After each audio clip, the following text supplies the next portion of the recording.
Confined spaces are all around us in industrial areas and refineries. These are areas that are not designed for continuous human occupancy. But every year, workers enter these spaces to perform essential tasks.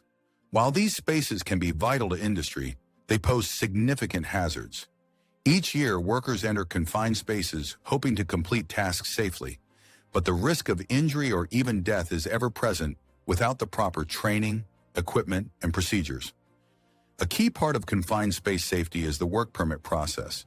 The work permit serves as a legal authorization to carry out tasks in a confined space, ensuring that all safety precautions are in place.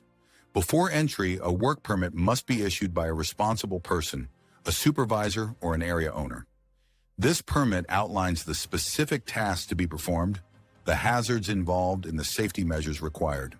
The identification of potential hazards like toxic gases, the need for ventilation or confined space access points, energy isolations, an atmospheric test ratio, etc. It also specifies the personal protective equipment required, such as breathing apparatus and fall protection, etc. An atmospheric test should be carried out before approving the permit and need to be mentioned in the permit. This test is a critical step in preventing accidents and ensuring worker safety. The process begins by checking the air quality for hazardous gases like oxygen levels, carbon monoxide, hydrogen sulfide, any flammable vapors, etc., and the LEL should be 0. The specific work permit also needs to be carried out along with the confined space entry permit if any activity needs to be performed inside the confined space. Additionally, a JSA and a rescue plan must always be in place. The team should be prepared for emergencies such as falls, hazardous exposure, or entrapment. Once the permit is signed, it must be reviewed and agreed upon by the workers involved. This ensures that everyone is aware of the safety precautions, the communication plan, and the emergency procedures. The permit receiver or supervisor need to brief every hazard, safety measures, and precautions to the workers, which is mentioned in the confined space entry permit. Once the work permit is in place, workers must be equipped with proper PPE. This includes respirators for breathing protection if needed, protective clothing to guard against physical hazards, and harnesses for fall protection. But it doesn't end there. Whatever is mentioned in the work permit, the employee who is entering the confined space needs to be followed. A portable gas monitor should be carried with the individual or a group to ensure the air is breathable and safe inside the confined space. Another critical safety measure is the standby man, also known as the hole watcher. This person is positioned outside the confined space with the sole responsibility of monitoring the workers inside and ensuring their safety.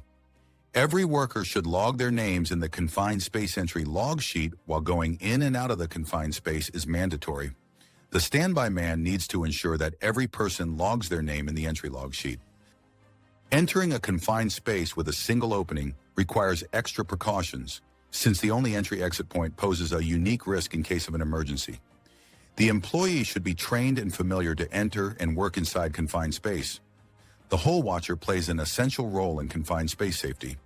Their duties include continuously monitoring the worker inside for any signs of distress, maintaining communication at all times, and being prepared to initiate emergency procedures if necessary.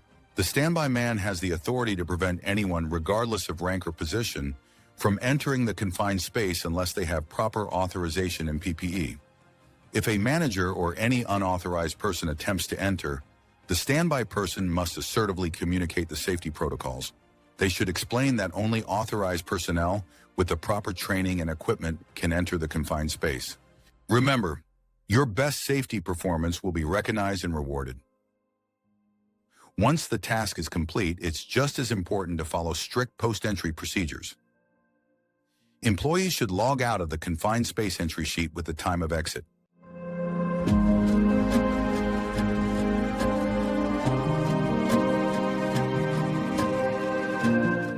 After completion of the activity, the standby man should ensure that no workers remain inside the confined space and securing the entrance effectively to prevent unauthorized entry.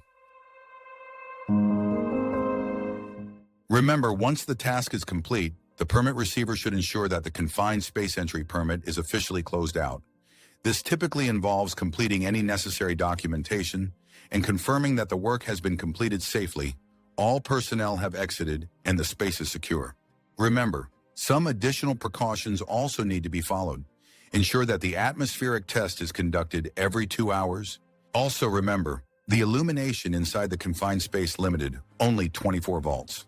If the illumination inside the confined space is lost, employees should remain calm and stay inside until visibility is restored enough to allow them to exit one by one.